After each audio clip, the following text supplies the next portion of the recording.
Riffs. As I stirred the fireplace embers, I shivered once more in that bitter cold. The empty, hopeless sounds of frozen gray dawns again overwhelmed me. You placed a hand gently on my shoulder, asking when I would be to bed. After the explosion, I lay deafened, curled up and unwilling to move again. After what seemed like minutes, the wail of the sirens drew near. Your blood felt warm upon my skin in the bright winter sun of the desert. I sat under the shade trees in the park during the balmy summer twilight. Snatches of long-forgotten conversations filled my head in brief bubbles. At last I heard my mother calling us kids all home for supper. I would always dream I had skipped a very difficult class right up until finals week. Nonetheless, I would not give up my plans for graduation. Sometimes I would let the boy laugh at the old fool he found himself within. As the rusty red sun rose again over gray streets, July lacked a purpose. Pulling on our dirty work clothes once more, we found it difficult to hurry.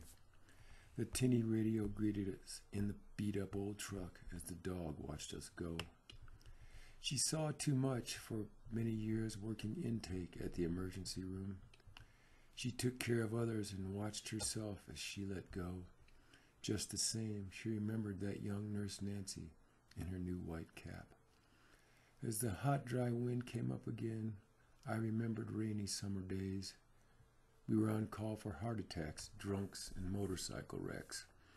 As the tones vibrated me to my feet, briefly I recalled the dream that I had left.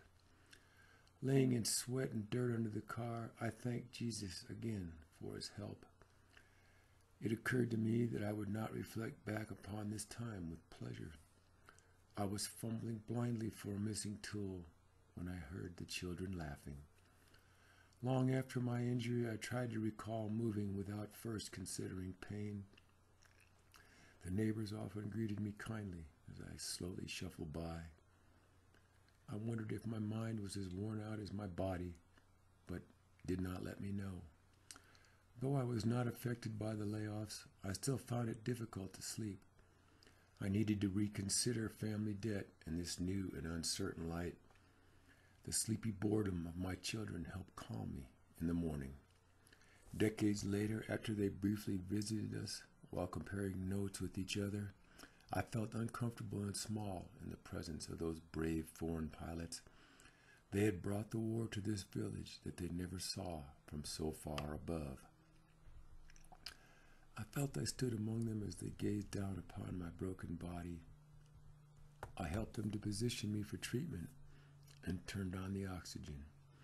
It was not until much later that they awoke me with the grinding pain.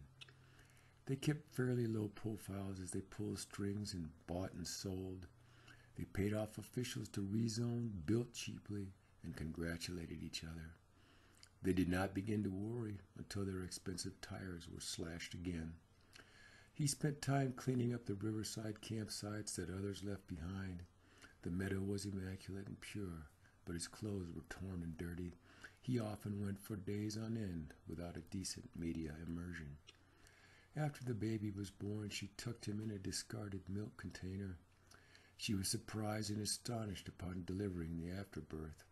Later that same day, liberals heard the child's weak cries from a green recycling bin. The intrepid overweight hunter removed his glasses to use the rifle scope. The great bear skinned the giant salmon with his awful teeth. The fatal stroke had just claimed him, but he reflexively pulled the trigger. He missed the camaraderie, the danger, and the excitement of prison life. It was almost a relief when he was again convicted of assault and possession, for no one but his jail posse could ever understand his life experiences. I bookmarked my musings upon imagined slights and got up for the next big meeting. It was another make-or-break decision for which we must all be on board. Though my plate was full, I promised to stay on message with the takeaway. They surprised me as I ripped through their shit looking for things to sell. The guy looked pretty scared, but the woman screamed for my blood. I pulled up and twisted hard as my knife went to its hilt in his stomach. Safely buzzed, I wasn't tormented by the soft voices of our ancient ones. The merciless sun beat down on our modular, and our trash blew downwind. Dust clouds smudged the desert sky again as I returned with more cold beer. They worked me so hard I even dreamed about the problems they set before me. It was like that many years later, when I would often dream of dying. Though I achieved the certificate, I remember clearly my many weaknesses. I bade them fix the books with a wink and a nod which made me rich. Later I honestly said I had no knowledge of their fabrications. They told me to say how eagerly I looked forward to clearing my name. I was overturned and swimming before I had the slightest inkling. As I fought for the surface, the current washed me into a quiet eddy. In that brief transcendent moment, I needed consider nothing else.